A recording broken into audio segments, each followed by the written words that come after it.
Class 11 आलू आधारी में हम लोग पढ़ रहे हैं कि बेबी से मिलने एक दिन उसके बाबा आए थे। उसने तातुस को बताया और वह बाबा से अपने माँ के बारे में बातचीत कर रही है। बातचीत में बाबा ने बताया कि उसकी माँ की मृत्यु हो गई है।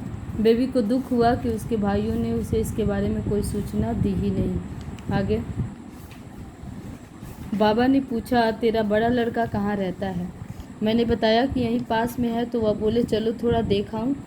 मैं बाबा को लेकर वहाँ गई। बेल बजाते ही मेरा लड़का बाहर निकल आया और अरे दादू कहकर उन्हें प्रणाम किया और बोला, दादू मेरा बाबू कैसा है? बाबा बोले, तुम्हारा बाबू ठीक है। मैंने साथ चलने को कहा था पर वह नहीं आया। भाई, मेरे लड़के को देखकर बाबा की आंखें भर आई थी। वह उससे बोले, तुम लोग और भी बड़े हो भाई। पहले कैसे परिवेश में थे तुम लोग, अब तुम सबको देखकर बहुत खुशी हुई। मुझसे बाबा ने कहा, तुझे अब कष्ट नहीं होगा बेटा, तेरा लड़का बड़ा हो रहा है, देखना एक दिन यही तुझे सुख देगा। बेटा यही अभी थोड़ा कष्ट उठा ले, बाद में इसके साथ सुख शांति से रहेगी।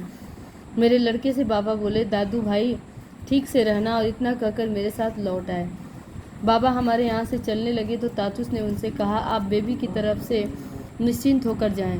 बाबा बोले, जब आप जैसे लोगों के पास है तो चिंता की कोई बात नहीं। चिंता करता, लेकिन अब नहीं करूँगा, क्योंकि मैंने देख लिया है कि मेरी लड़की यहाँ खूब अच्छी तरह है।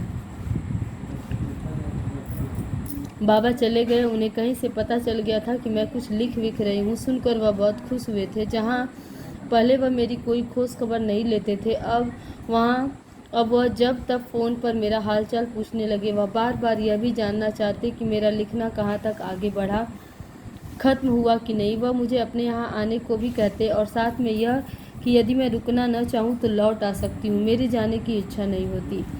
बाबा के जाने के बाद कई दिन मेरा मन बहुत खराब रहा। मैं पछताती रही कि मेरी माँ मर गई और मैं आंखों से उसे देख तक नहीं पाई। मुझे बाबा के गिरते स्वास्थ्य को लेकर भी चिंता लगी रहती। इसी बीच जेठू और शर्मिला दी की कई चिट्ठियाँ भी आ पहुँची थी और उनके जवाब देने की चिंता अलग से रहती।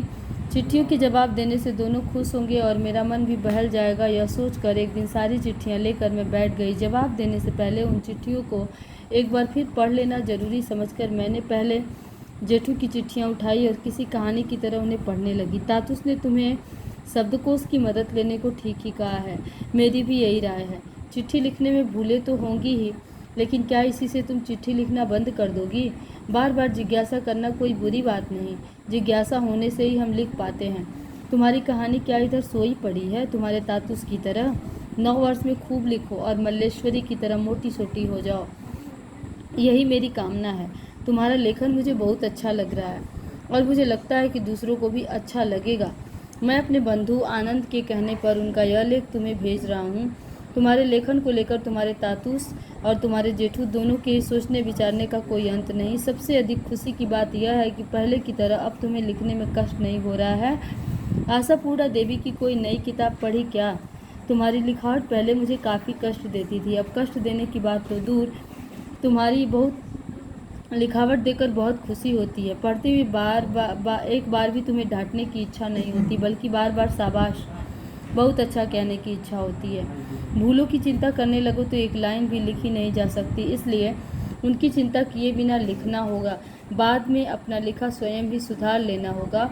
इसके बाद जिन लोगों का काम ही है लिखना पढ़ना, उनसे इसे कुछ और सुधरवाने की बारी आएगी। लिखने बैठने से ही लिखा जा सकता है, यह अभिज्ञता तुम्हें निश्चित ही हो गई है। तुम्हारे तातुस ने तुमसे ठीक ही कहा है कि भूल होती है तो हो, फिर भी लिखो।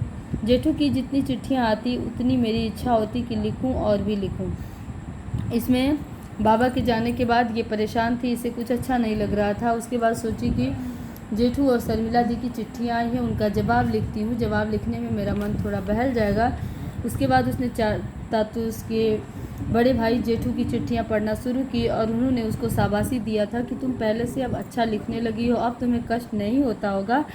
तुम्हारे तातुस ठीक कहते हैं कि गलती होने के डर से लिखना नहीं छोड़ना चाहिए, क्योंकि हम लिखेंगे तो और अच्छा सुधार होगा और अच्छा लिखने का प्रयास करेंगे।